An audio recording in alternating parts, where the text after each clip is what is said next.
Ġiet imnedija mill-ġdid l-iskema Voluntary Organizations Project Scheme il-Kunsill Malti għas-settur tal-volontarjat.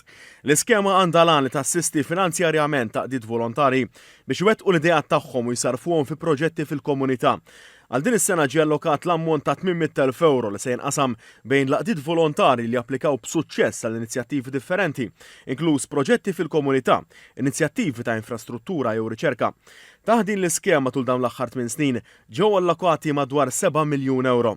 It-tnedija tal-iskema saret fit-Teatru Astra fir-Raba Għawdex waqt żjara lis-Soċjetà Filarmonika La Stella mill-Ministru għall-Inklużjoni u l-Volontarjat Giulia Farrugia Portelli u l-Kap Eżekuttiv tal-MCVS Mauro Paċ Paraskandalo.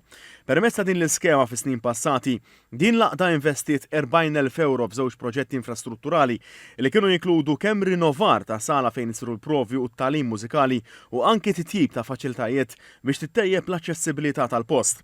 Il-proġetti eligibbli għal VOPS jistgħu jkunu mill-oqsma kollha mis-settur tal-volontarjat, bħall-ambjent sostenibbli, l-arti, mużika, sport, edukazzjoni, kultura, drittijiet ċivili u l-qasam taż-żgħażagħ.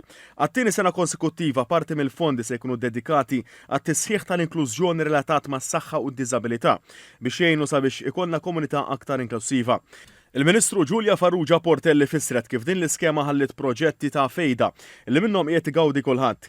Qalet li tinsab sodisfatta mill-impatt li dawn laqdiet irnexxielhom iħallu fuq il-komunitajiet ta' madwarhom u li din l-iskema hija xhieda tal-impenn tal-Gvern illi jagħti s-seta lill-organizzazzjonijiet lokali biex jimplementaw bidla sinifikanti u jindirizzaw l-ħtiġijiet tan-nies u ta' dawk li jirrappreżentaw.